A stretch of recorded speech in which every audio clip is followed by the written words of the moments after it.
అందరికీ good morning. Welcome to Swarna's kitchen. మీరు ఎంతమందికి ఐడియా ఉంది చెప్పండి ఈ తీపి బొండాలు? చిన్నప్పుడు మా అమ్మ రెగ్యులర్ స్నాక్స్ అంటే ఇదే మాత్రం చేసి పెట్టేది. అంత కమ్మగా ఇష్టంగా తినేవాళ్ళము. దీనికి ఎక్కువ ఇంగ్రీడియంట్స్ కూడా లేదండి. చక్కగా బెల్లము, గోధుమ పిండి, కొంచెం రాగి పిండి, తగినంత వాటర్, ఆయిల్ ఉంటే చాలు. ఒక కప్పు బెల్లం తీసుకొని ఆ కప్పు వాటర్ వేసేసుకొని బెల్లం కరిగించేసి పక్కన పెట్టేసుకుందాం. సేమ్ కప్పుతో గోధుమ పిండి, ఒక పిరిగెడు రాగి పిండి కూడా వేసేసుకుందాము.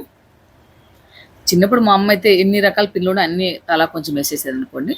దీంట్లో ఒక పించ్ సాల్ట్, తగినంత సోడా పిండి వేసేసుకొని కరిగించిన బెల్లం కొంచెం ఫిల్టర్ చేసి పెట్టేసుకున్నామంటే మలినాలు ఏం రాకుండా నీట్గా ఉంటుందన్నమాట.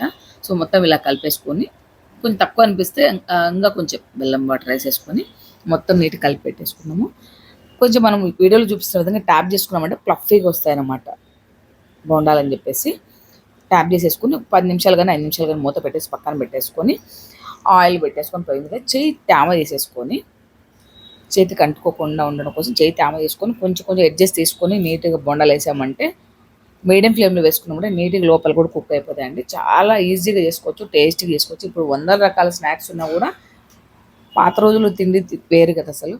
అంత టేస్టీగా ఉండే మా అమ్మ చేసినప్పుడు అంతే ఇష్టంగా తినేవాళ్ళము. సో పిల్లలకి మంచిగా ఇలా కూడా ట్రై చేయండి. చాలా అంటే చాలా బాగుంటుంది. చాలా ఈజీ కూడా చేసేసుకోవచ్చు. మీకు వీడియో నచ్చితే లైక్ చేయండి. మరిన్ని వీడియోస్ కోసం మన ఛానల్ సబ్స్క్రైబ్ చేసుకోండి అండ్ ఇన్స్టాలో కూడా ఫాలో అయిపోండి.